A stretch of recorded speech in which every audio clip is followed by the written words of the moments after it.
This video would not have been possible without the generous gifting of funds to Citrus Roots, Preserving Citrus Heritage Foundation by Richard H. and Pamela Barker, and Alin B. Shu.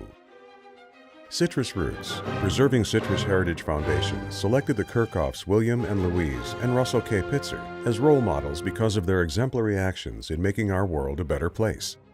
They are definitely role models. Each looked at institutions as this should be, or this must be done, and they did just that. This could have been relative to building an educational building, a pipeline, or building a hospital. Their word was their bond. Today, the threads of truth, honesty, and respect need to be rewoven into the current business and government fabric. Revisiting the role models of yesterday and their values needs to be done as regularly as a clock needs to be wound.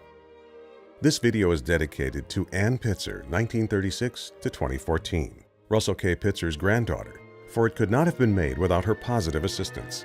Some years before her passing, the writer informed her of his intentions regarding this video. She sent him many scans and papers from her family collection. Further, she was instrumental in opening the sealed family collection at the Claremont College's library. Citrus Roots, Preserving Citrus Heritage Foundation is honored to present this video to viewers because of Ann Pitzer's warm and unreserved assistance.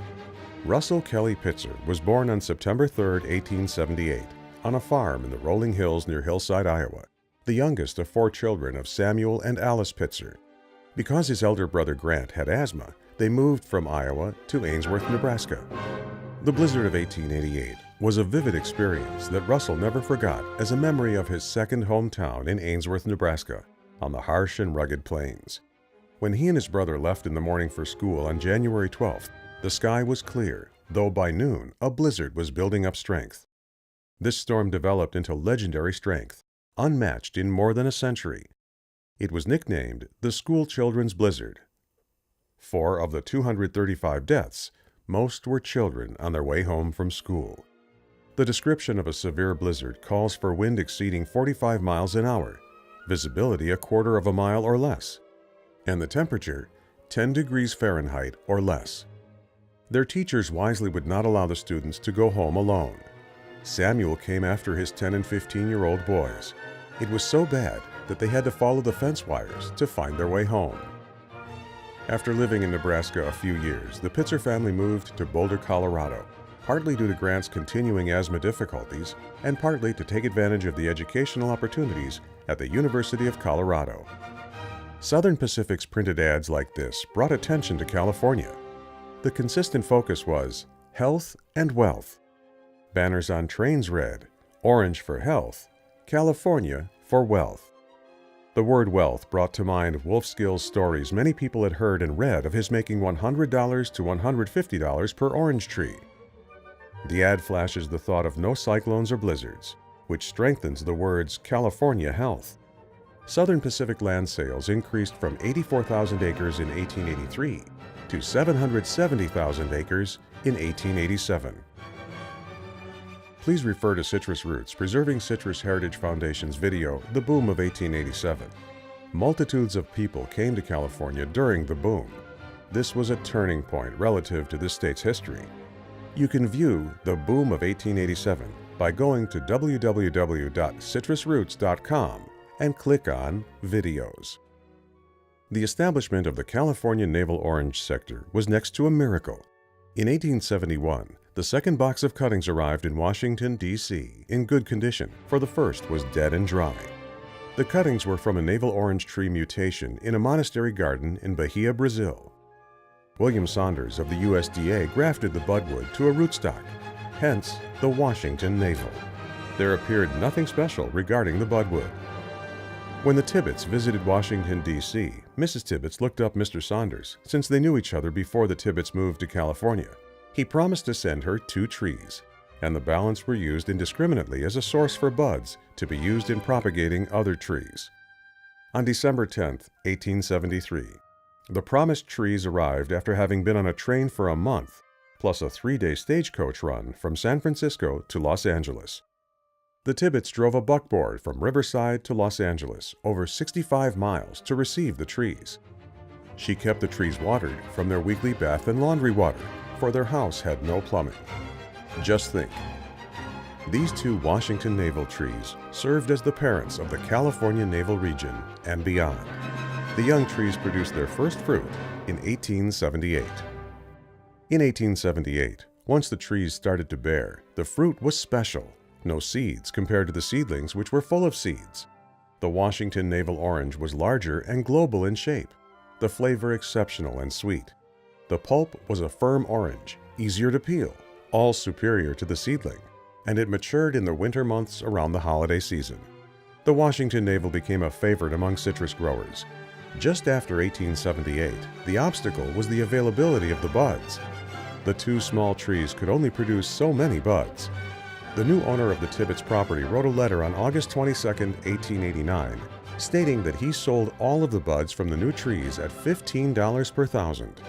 It was little wonder the trees were dwarfed after being stripped repeatedly for buds. Within a few additional years, the Washington navel had become so rich in demand that the California citrus industry was firmly established. Moving way ahead of our story, but as a point of interest, the Washington navel was Russell's hallmark, for the majority of his total acreage was in navels. Visitors were deeply impressed and moved after visiting the outstanding Southern California Citrus Fair exhibit in 1886, hosted by the Southern Pacific Company in Chicago. The 1886 newspaper ad before you was an eye-catcher, for it was in color. Other exhibits were held in New Orleans and other cities. All of the aforementioned, plus books such as Ramona by Helen Hunt Jackson and Charles Nordhoff's book, California as a Place of Healthy Living, all came together in the public's mind as a must-see. Eventually, the opportunity came about to see California firsthand. The pent-up demand was demonstrated by the history-making mass movement of people to California. This movement was the direct result of a price war between the Southern Pacific Company and the Santa Fe Railway. As mentioned previously, a very bitter price war developed. A $125 ticket from St. Louis to Southern California dropped and continued to plunge. By March 1887, the rate had fallen to $12, and for a few days a ticket could have been purchased for $1. To compound this situation, on May 31, 1887, the first Santa Fe train steamed into Los Angeles on the Santa Fe's owned and operated tracks. This justified a celebration in seeing the second transcontinental line serving Los Angeles, and it acted as a catalyst in the planting of additional citrus. People came in overwhelming numbers. During this price war, the developers viewed this opportunity with elation between the eastern limits of the city of Los Angeles and the San Bernardino County line, a distance of 36 miles along the newly laid Santa Fe tracks. They planted in delirious haste 25 new towns, an average of one for each mile and a half of trackage. This thrust, as we will observe, constituted a boom. A high percentage of these new towns ended in ghost towns after the bust. This flurry actually built Pomona, which had seen growth, though at a slow pace. The town rapidly acquired 3,500 citizens and 286 buildings in the year of 1887. Excursion trains from Los Angeles brought the multitudes to various areas as shown. To further understand the mania or rage, just look at the number of buggies driven by salespeople.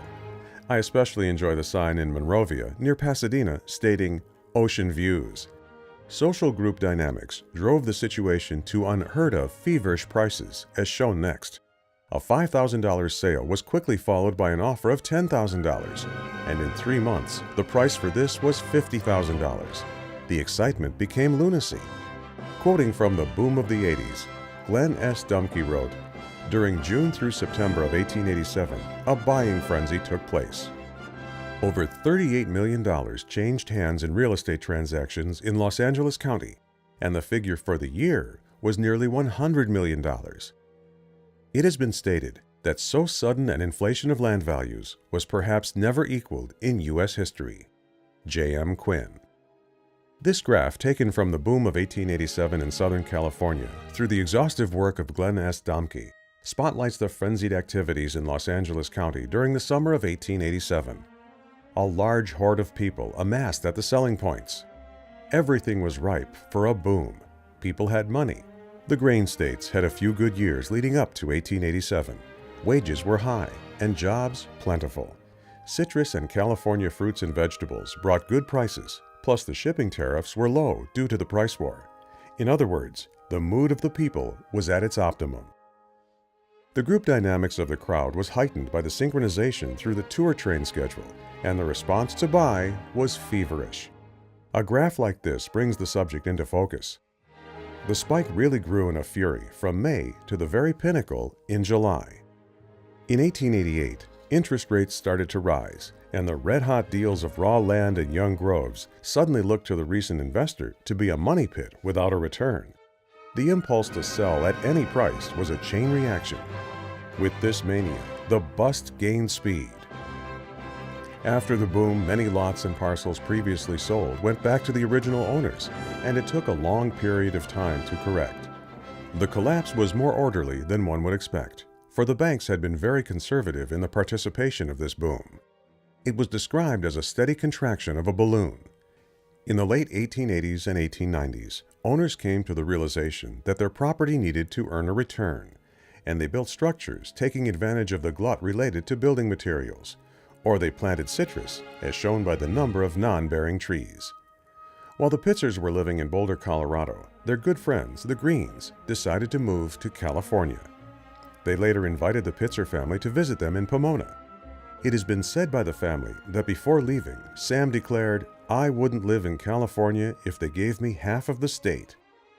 Well, upon arriving, it was spontaneous. Sam had never viewed the gilt-edged snow on the nearby mountains. Standing on the floor of the valley lined with palms and acre of subtropical citrus that scented the air, he was compelled to own a piece of this paradise.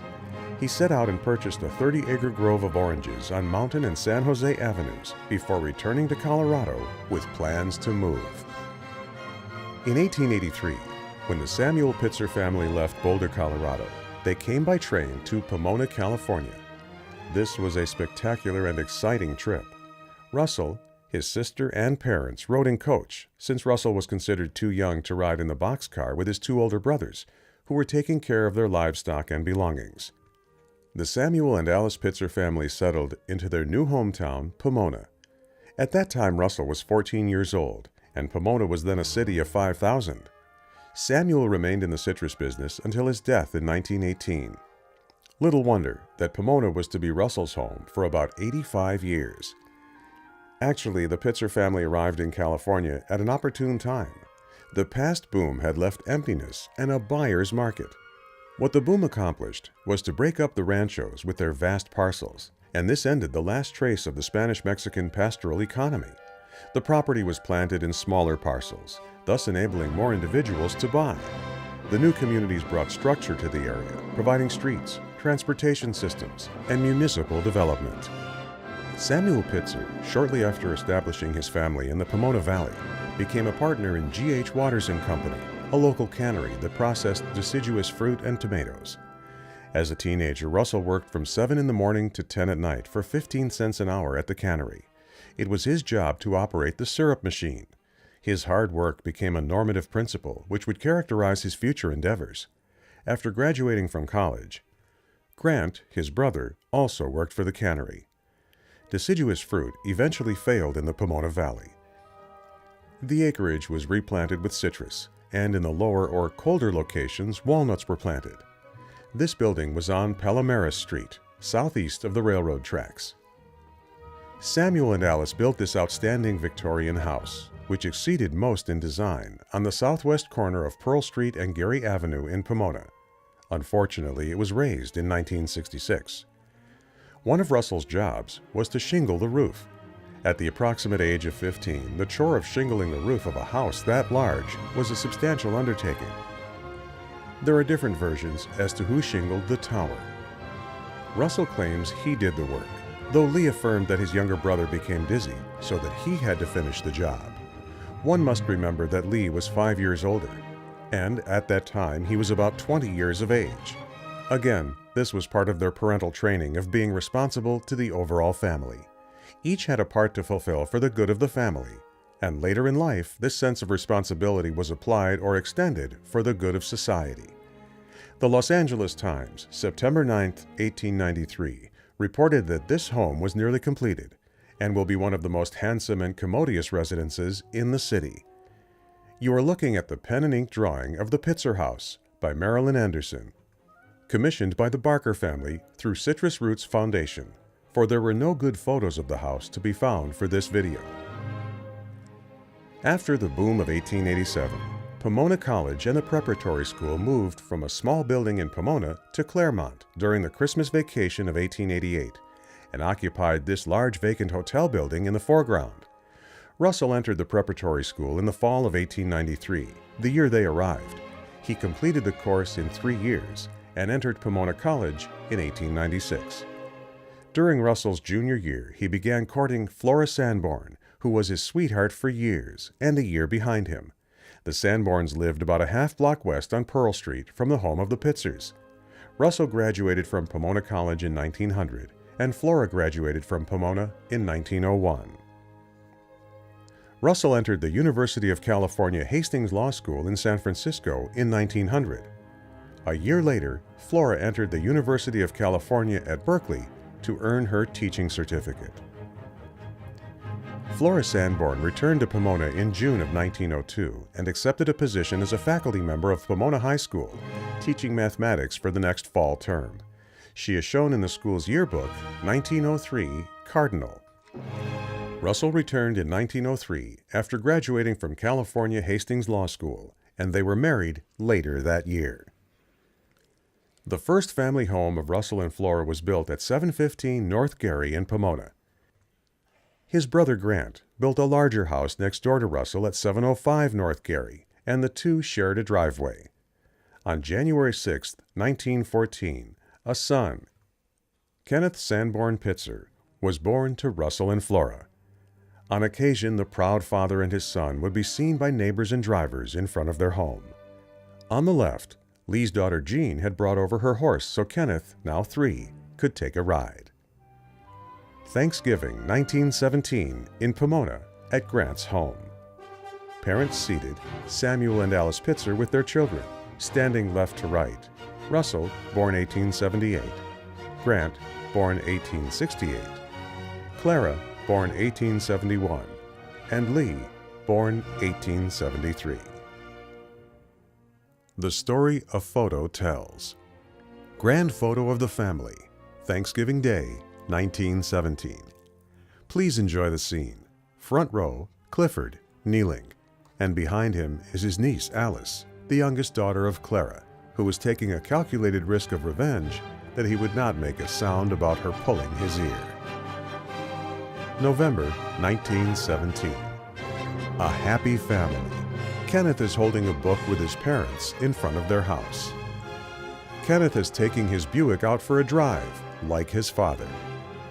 In 1921, the family took a day ride in their Betsy Buick. It appears that a gust of wind came up just as Russell was taking the photo of Flora and Kenneth.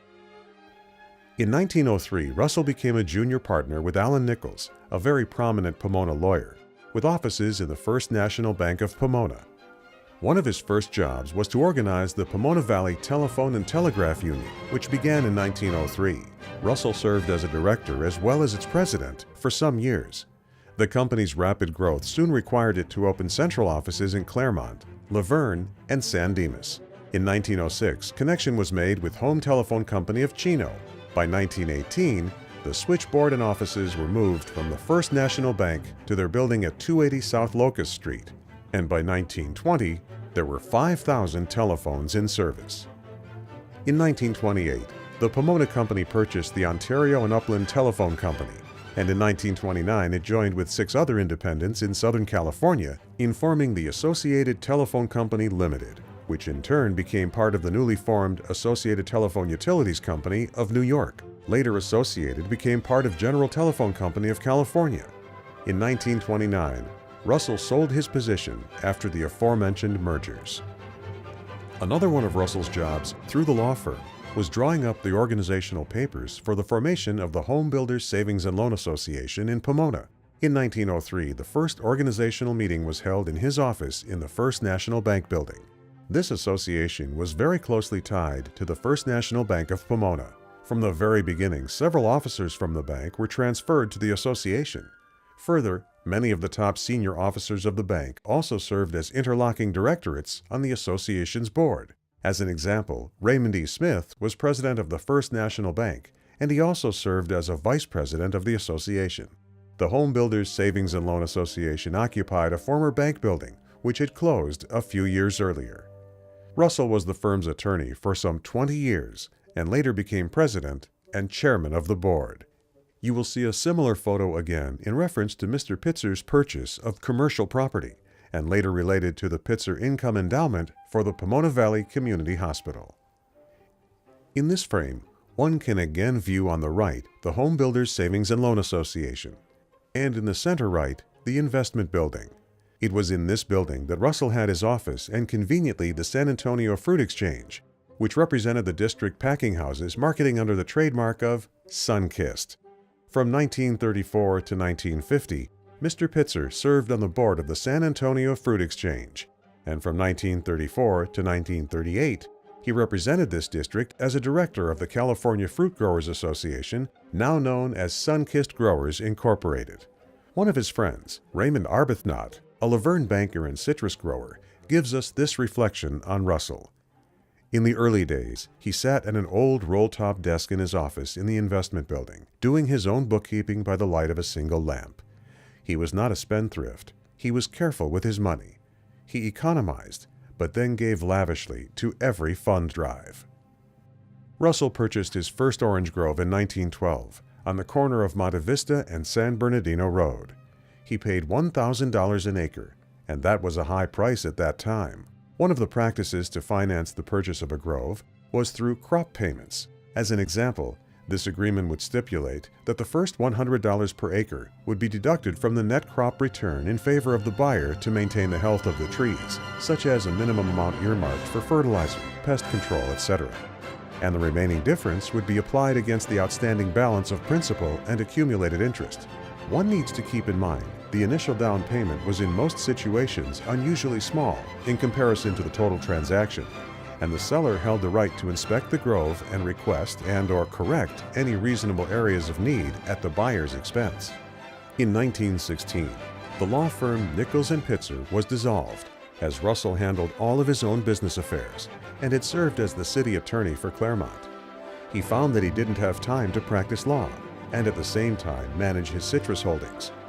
As a point of interest, Allen Nichols also served as a director of the First National Bank of Pomona.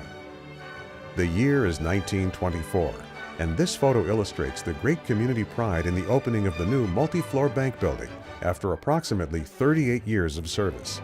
Russell Pitzer became a director of the First National Bank of Pomona in 1926. This bank had a reputation of soundness and was the largest in the area from Pasadena to Riverside. Banks were the bedrock of the community. They were linked inseparably with the local citrus industry, acting as partners with individuals, plus business concerns within the community for the growth and well-being of the area.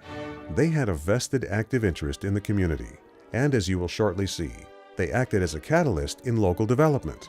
Further, the bank was like a partner or consultant to many of the large proprietary local concerns, like Pomona Pump Company, Fernstrom Paper Mills Incorporated, Brogdux Company, etc. In 1884, James and Christiana Beckett came to Southern California with very little money. This fine home on the corner of Gary and Holt Avenues stands as proof that they did well during the boom of 1887, for he was one of the co-founders of the Consolidated Water Company in Pomona. House no longer exists. The Becketts had two daughters. In 1901, the younger daughter, Edith Blanche, married Lee Pitzer, Russell's next older brother. The eldest daughter married Charles Pomeroy in 1903. Their son, Harold Pomeroy, was a banker to whom we will refer later. It had been stated by Harold Pomeroy that Russell in the beginning borrowed funds from Mrs. Beckett, which enabled him to acquire land, and he repaid her promptly with interest. This was the Pitzer family's church. The family home was across the street from the church property, and Russell and Grant built their homes directly north of their parents' home on Gary Avenue, next block north of Pearl Street. It would be incorrect to pass over an individual so close to Russell. Arthur M. Dole, shown on the left, was a member of this church, graduated from Pomona College in 1896, a director of the First National Bank of Pomona since 1904, a director of Home Builders Savings and Loan Association since it was founded, a Pomona College trustee from 1909 until his death in 1955, and a director of the former Pomona Valley Telephone and Telegraph Union. In 1892, his family was involved in the San Antonio Light and Power Company, which provided electricity for lighting during the evenings. A separate company used the same transmission lines during the day at a lower voltage for telephone service. It was this phone company which was later named Pomona Telephone and Telegraph Union. Arthur, until his death at 81, served on the board of General Telephone of California and as a founding director of the Los Angeles County Fair. The Dole family were also citrus growers. In part 1 of the Legacies of Russell Kelly Pitzer, we observed his background years or evolving years. Now we will view his years in matureness, seeking long-term values. It has been said, he was California's largest orange grower as an individual, and that he had the ability to turn the orange to gold. James Moffett once said, and was quoted, "A man's treatment of money is the most decisive test of his character, how he made it and how he spends it." With Moffat's text in mind, we will move along to hear and view Part 2, his citrus and philanthropy vocations. We will commence this with how he made it. The Claremont citrus acreage of the late 1930s to the early 1940s can be seen in the background by the dark rectangular areas. In the foreground, one can view the Claremont Citrus Packing District, and directly north of the row of buildings was the Union Ice Company. In the 1900s to the late 1930s, citrus was the state's second largest industry. Oil was first in the state. The citrus industry brought in well over $150 million a year to the state, and at least 200,000 people derived their livelihoods directly from citrus. By the 1940s, citrus was still in the top 5 regarding California's largest industries. Also, please view samples of California art through the citrus labels. Each packing house had their own brands. Some had many brands, and other packers had just a few designating the grades, etc. Mr. R.K. Pitzer served as a vice president of the Claremont Citrus Association, which predates all other Claremont packing facilities, founded in 1892. This overall organization closed after 64 years of operation, soon after Mr. Pitzer sold his acreage. You will note a photo of the exterior elevation of the Claremont Citrus Association. This house primarily packed oranges and some grapefruit. It was a member of Sunkist and located between the Santa Fe and Pacific Electric right-of-way at Indian Hill Boulevard. All living entities have cycles or stages. The poets liken the 4 seasons to the life cycle of a human. The orange tree is no exception, and from the work of Herbert J. Weber and Leon D. Batchelor in the citrus industry printed in 1946 by the University of California, set the tree stages or levels of production. They concluded that it was rare in California to find a good producing commercial grove over 50 to 60 years of age. The tree reaches its maturity at 35 years of age and was considered in full bearing condition. At ages leading to this maturity stage, one could expect at 10 years a tree to produce 60% of its considered full bearing capacity. Further at 20 years, 92%, 25 years at 94%, 30 years at 97%, and at 35 years, 100%. An industry building a community. Being aware of the outstanding work of Weber and Batchelor and further applying their findings to any local community, we can gain understanding as to the changes of the packers' facilities. We have viewed the schedule of 1892, and as an example, in knowing the planting of citrus within the Upland District to have been primarily between 1889 to 1909, from this we can observe with understanding Upland Citrus Association's expansion. In 1925, on their 28th year, the wooden structure with many add-ons was replaced with a modern 90,000 square foot packing house. Mountain View was organized in 1901, and their wooden packing house was replaced with a concrete clear span, modern efficient structure in 1935. The range in age of trees for the district was approximately 26 to 46 years.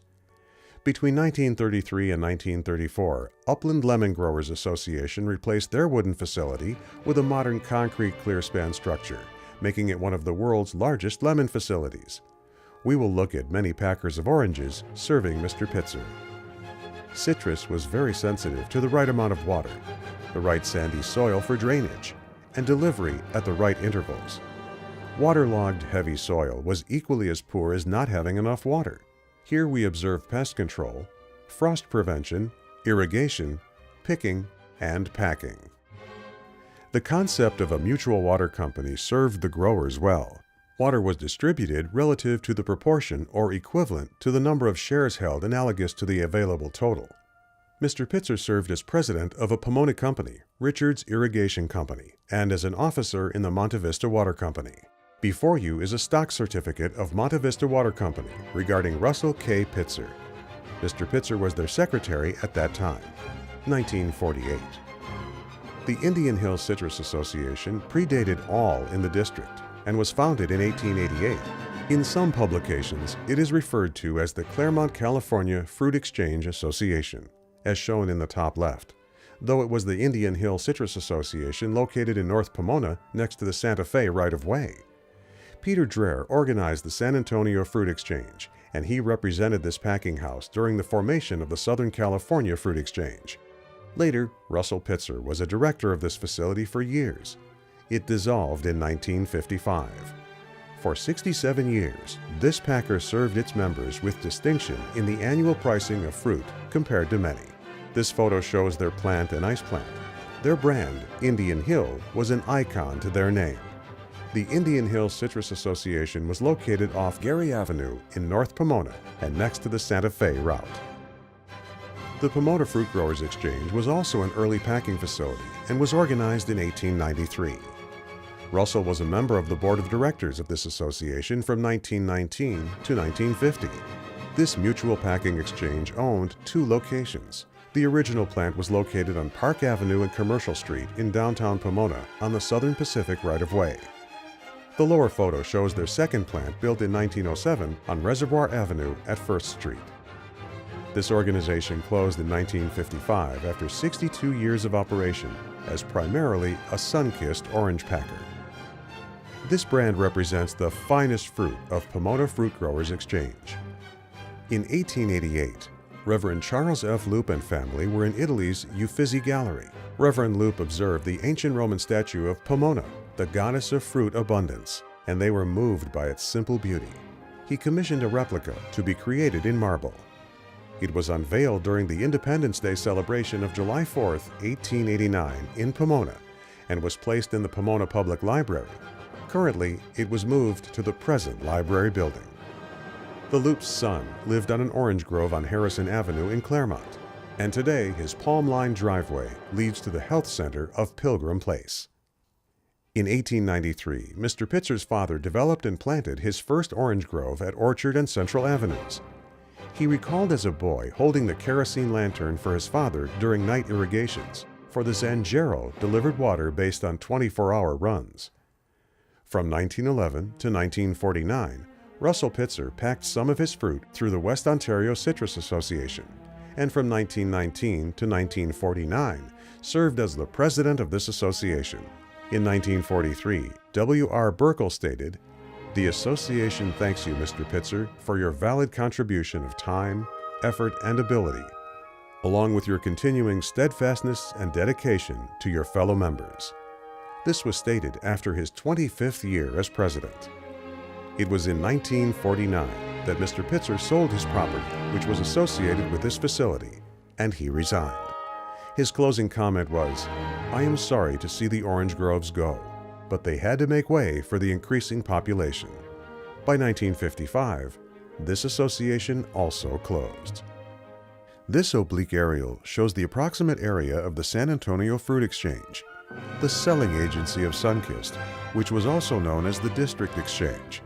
The San Antonio Fruit Exchange basically covered the growers of Pomona, Claremont, and Montclair. The top right shows some of the San Bernardino County, and this area was the Ontario Cucamonga Fruit Exchange, which had its office in Upland. The trees in the lower elevation, or foreground, were walnuts and peaches. The San Antonio Fruit Exchange represented 6 associations. Russell served as an officer or director on 4 of the 6.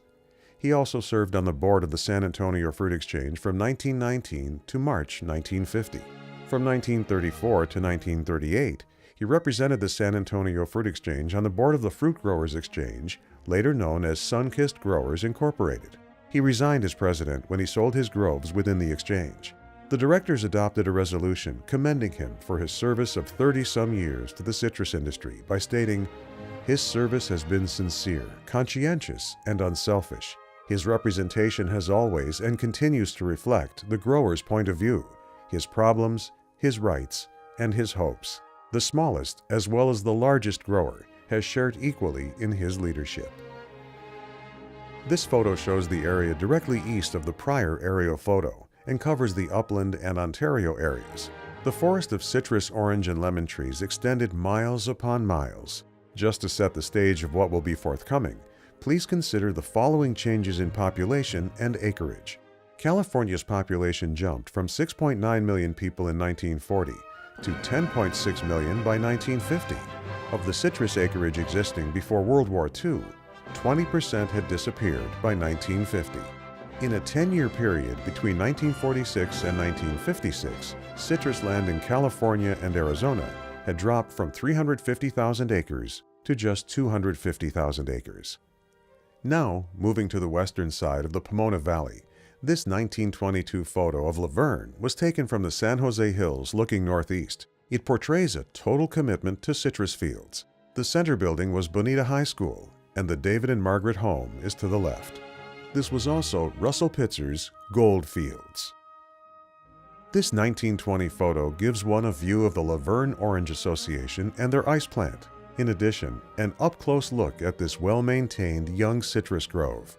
In December 1959, the Laverne Orange Association celebrated their 50th anniversary, having handled shipments of 52,000 rail cars of citrus, and during peak periods employing 500 people. Also, to give another view of Russell Pitzer, he gave several people a start in life by providing capital for ventures. Roy Arbuthnot said, "On occasion, he purchased orange groves and sold them to his employees on easy installments, enabling them to go into business for themselves." Up until 1953, Mr. Pitzer had been both a member of the Laverne Orange Association and the Laverne Lemon Association. Each made up the Laverne Fruit Exchange, a Sunkist district exchange. In 1953, after selling his citrus acreage in the Laverne district, Russell Pitzer gave up his seat representing the Laverne Fruit Exchange and resigned from the Fruit Growers Exchange, also known as Sunkist Growers Incorporated, as a member of its board of directors and the parent subsidiary, Orange Products Company, in Ontario. He had represented Laverne on the Sunkist board since 1938. Over time, Mr. Pitzer was a Sunkist grower member of 9 different packing house associations. Of this total, he served as president of 2, a vice president of 1, and as a director of 3. In 1943, there were over 200 Sunkist member packing houses. By 2008, there were 31 Sunkist-affiliated packing houses. For 2016, there are 22 Sunkist-affiliated packing houses. This outstanding photo of 1913 shows the small town of San Dimas. The San Dimas Lemon Association can be viewed near the left side of the margin. Other than filling in on the open areas with additional citrus, little changed in this scene until after World War II. Photos like this remind those who witnessed this era of the magnificent view and the tranquility. The echoes of the past can still be heard. One remembers the fresh scent of citrus in the mornings, the sound of busy bees as being unbelievably loud and calming. In the distance, one could hear the singing of a picking crew and faintly smell the sweet orange wood burning, so that they would have glowing embers to warm their tortillas by lunchtime. Yes, this was a common day in the valley, and next to a dream during the golden years of citrus. On March 27, 1905, the California Fruit Growers Exchange, Sunkist, was incorporated, and within a few years it dominated this industry. Citrus was California's second largest industry for about 4 decades. In 1935, this prominent building was built on 5th and Hope Streets in Los Angeles. This was the first head office the exchange owned. It was built during the Great Depression and saved the growers the expense of rent during the recovery years. The architecture was striking, and it was designed by the prominent firm of Walker and Eisen. Mr. Pitzer, a member of the board, attended the weekly board meetings in Los Angeles of the Fruit Growers Exchange, which were open to all grower members. From 1934 to 1938, he represented the growers of the San Antonio Fruit Exchange, and then from the remainder of 1938 to 1953, he represented Laverne Fruit Exchange. He was also a director of the exchange's Orange Products Company in Ontario.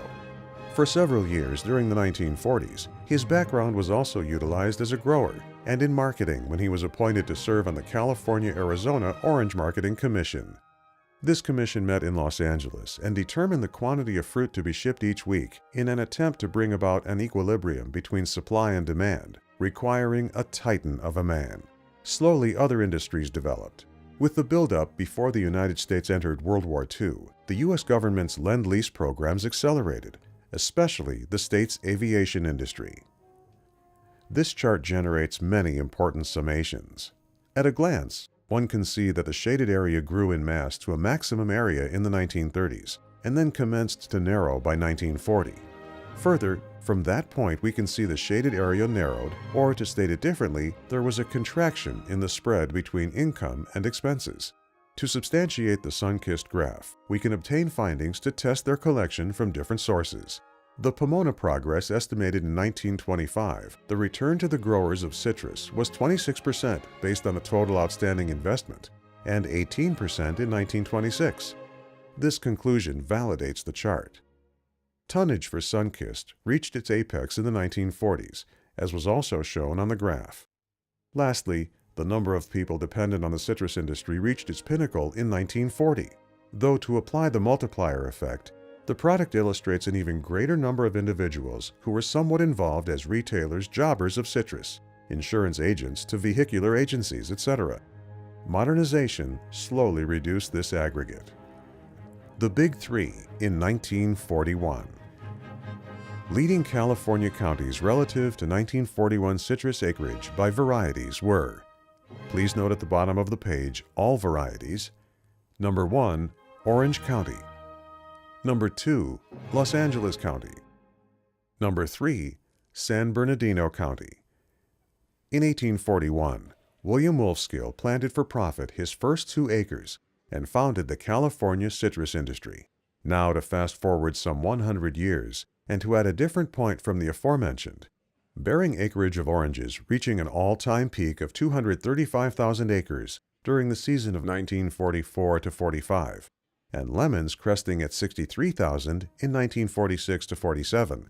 During the season of 1944 to 45, FOB total returns of all citrus reached their apex in millions of dollars, and it took 26 years to again reach that sum through inflated dollars. In 1940, the All-Year Club of Southern California ranked by income the following 5 largest industries of California. 1. Oil. 2. Tourism. 3. Aviation. 4. Movie. 5. Citrus. One other observation which supports the change in land use and the accumulation of wealth, as was the situation of Russell K. Pitzer. In 1945, after World War II, the national economy returned to traditional civilian needs, and Pomona epitomized post-war America with its low density and semi-rural environment.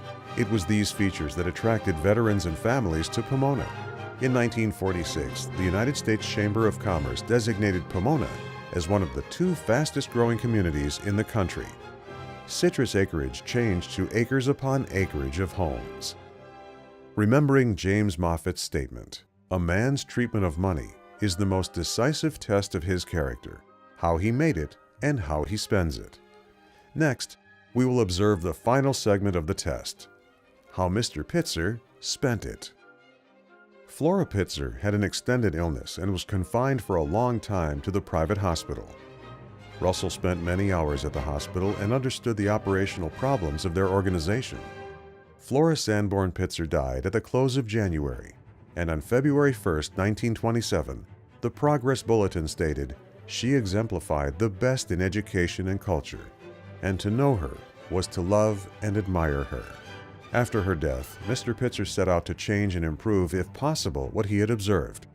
The hospital needed to be enlarged at a cost of $150,000, and the organization needed to be changed from a private stock ownership to a nonprofit organization.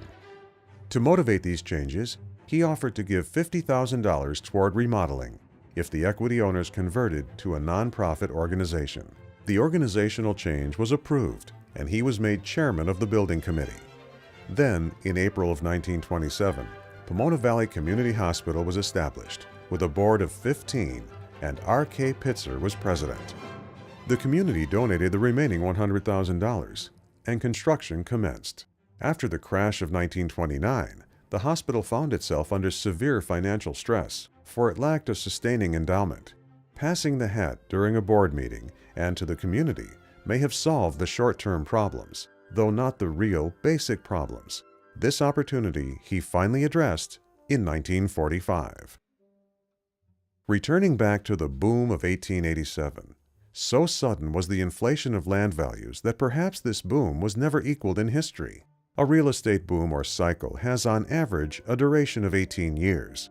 This should not be confused with a business cycle, which is shorter in term and is distinguished by fluctuations of employment, output, prices, money values, etc. Another real estate boom or builder cycle started in 1922 and gained momentum and crashed in 1929. The center of this boom was in Los Angeles County, and the focal point was in a triangular area of Glendale, Pasadena, Monrovia, and Alhambra. For the period of 1922 to 1926, a total of 7,335 acres of citrus were removed to make room for residential development. Or to phrase it differently, over half of the total citrus acreage was removed from the triangle. From the actions of R.K. Pitzer, the banker, who was very conscientious of cycles, this was not just coincidental. In March 1926, before the death of his wife Flora, he expanded and diversified his holdings to commercial real estate by buying the stone block on the northwestern corner of West 2nd at South Thomas Streets for about $250,000. Part of the down payment was offset by a 20-acre grove in Laverne. One newspaper hailed him as a capitalist. In 1929, Russell's second marriage was to Flora's best friend, Ina Scott, who was a teacher. His longtime goal of establishing a Pitzer Income Endowment Trust for the Pomona Valley Community Hospital was finally attained. He and his wife, in October 1945, transferred title regarding the building referred to as the Stone Block at 2nd and Thomas Streets, plus the property on the most prominent intersection of downtown Pomona, a two-story multi-retail building, though not the corner structure, on the northwest corner of 2nd Street and Gary Avenue, and a top-producing orange grove which had been associated with the well-known National Orange Company of Riverside. The aggregate value of the Pitzer endowment was in excess of $300,000. As a comparison, the 1945 valuation, including the hospital plant, equipment, and facilities, totaled $275,000. The estimated annual yield from the provided assets was between 8 and 11%. This endowment was a great help to the hospital and to the citizens of Pomona, who required hospital care though needed financial assistance. The trust department of the First National Bank of Pomona was to manage the property with the added guidance of a board of directors. Russell and Ina Pitzer had authority to appoint all of the board of governors, or the above-mentioned bank would appoint 2. The directors of the Home Builders Savings and Loan Association would appoint 2, and Pomona Valley Community Hospital could appoint the remaining 1. The Pitzers also gave $200,000 for a new building, which was to serve a capacity of 62 convalescent patients. The plan was to provide pleasant living quarters for the elderly residents with some nursing care. It was dedicated in 1951 as the Pitzer Home, and R.K. and Ina Pitzer also resided there. This structure was functional. As Dr. Robert J. Bernard had said, Mr. Pitzer was fond of beauty, sensitive to the attractive aspects of life, but he also avoided frills and unnecessary things. Inflation has distorted the comparisons of funds given years earlier. One way to get a comparison would be to look at the minimum wage for California in 1943, which was 45 cents, and in 1952 it was raised to 75 cents per hour. Today, nearly 3/4 of a century later, this equates to $10 per hour for California. It has been estimated that Russell Pitzer donated over the years well over $2 million to the hospital. His service on the board totaled 40 years, and from his giving of time and funds enabled the hospital to continue its vital service to the people of the Pomona Valley. No other person gave so much to its success. During his watch, the hospital expanded from 13 beds to 400. Today, as a comparison, the hospital has 437 beds, 2017. Mr. Pitzer died in 1978, so his watch ended almost 40 years ago. With compounding inflation, the asset value is difficult to compare because of the duration of about 40 years. This wonderful photo before you of the hospital complex represents an asset value of over $532 million. Ina Pitzer enjoyed the opportunity of helping others. In 1944, Governor Earl Warren appointed her to the Board of Trustees of Pacific State Hospital, also known as F.D. Lanterman State Hospital. She served as a trustee for 18 years. During that time, she was enlisting volunteers. She provided the impetus for obtaining funding for a swimming pool for the patients, and the Pitzers were generous supporters of this cause. Relative to like institutions in California, this was certainly a first. In 1961, she was recognized for her services for the hospital, and the pool area was dedicated as the Ina Pitzer Activity Center, a recreation and therapy center for 3,000 hospital clients. Ina Pitzer also served on the Board of Trustees regarding Pilgrim Place in Claremont, a home for retired missionaries and ministers. In 1947, the Pitzers donated $100,000 to establish an endowment fund for the permanent operation of the Pitzer Lodge. In 1953, at the annual meeting of Pilgrim Place, Dr. Robert Bernard paid a tribute to the Pitzers for their philanthropy. He stated, "Today it is our special privilege to recognize in appreciation two people through whose unselfish service and great generosity Pilgrim Place and this entire region have been profoundly affected. For Mr. and Mrs. Pitzer have taken into their minds and hearts the special needs and opportunities of this whole Commonwealth, those of young and old alike. More than this, they have reaffirmed and reinforced by their wisdom and their benefactions the indisposable role of private philanthropy in American life."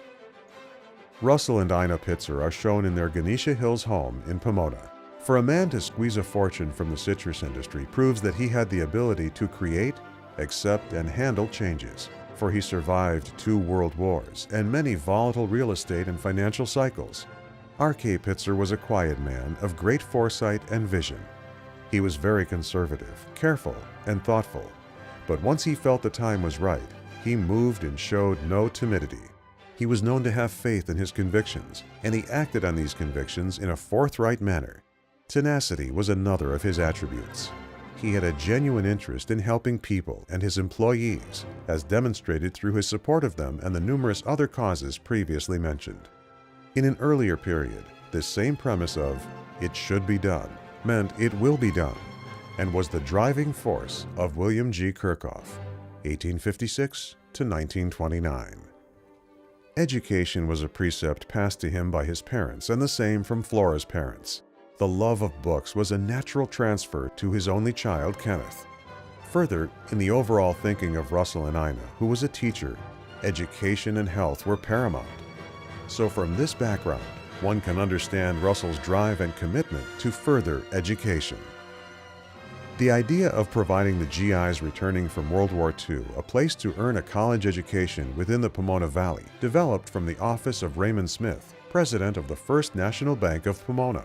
As Mr. Pitzer recalled, Mr. Smith observed him coming into the bank and invited him to his office to join an ongoing conversation. With Mr. Smith were Mr. Bernard, a co-worker of Dr. Blaisdell, and Donald McKenna, whose family owned the Pomona Pump Company.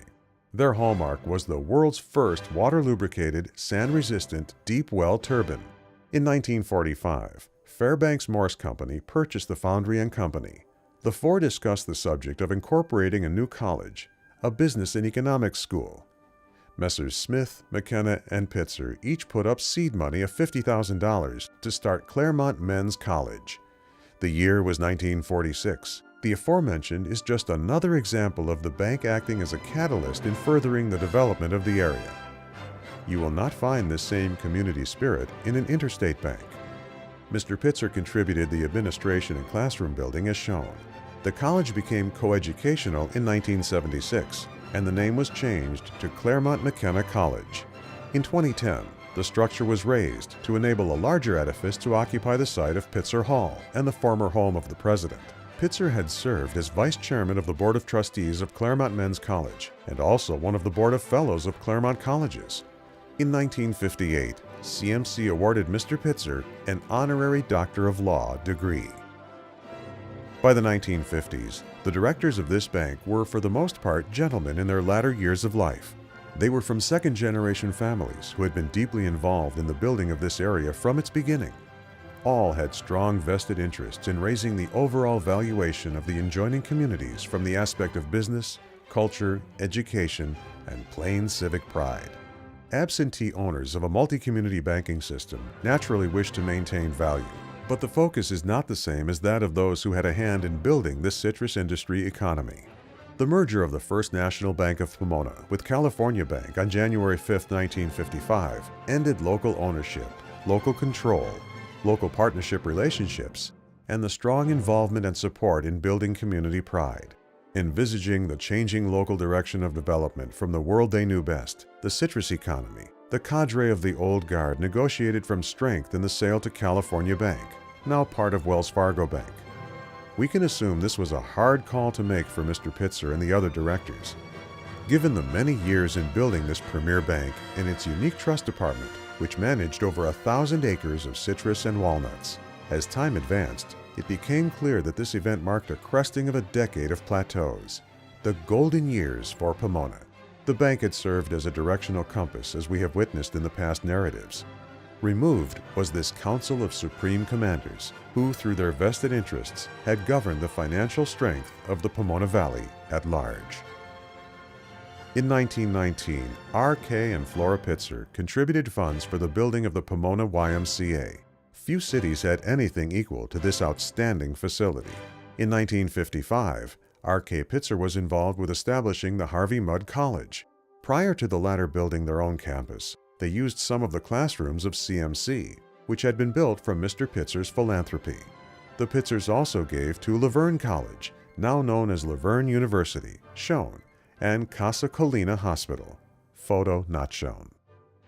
Pitzer College is a liberal arts college founded in 1963, emphasizing studies in behavioral and social sciences.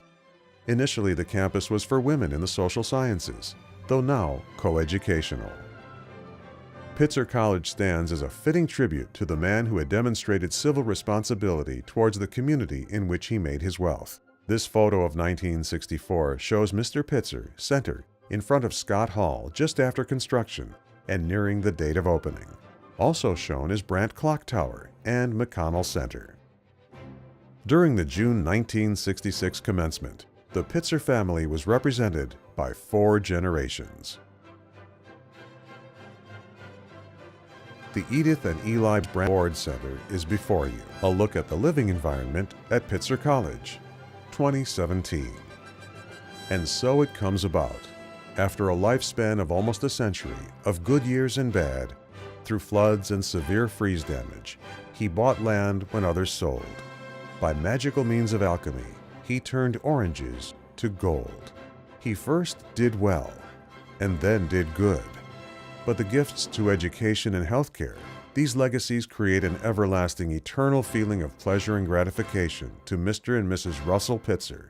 For even today, they are still helping countless generations of their neighbors live in a better world.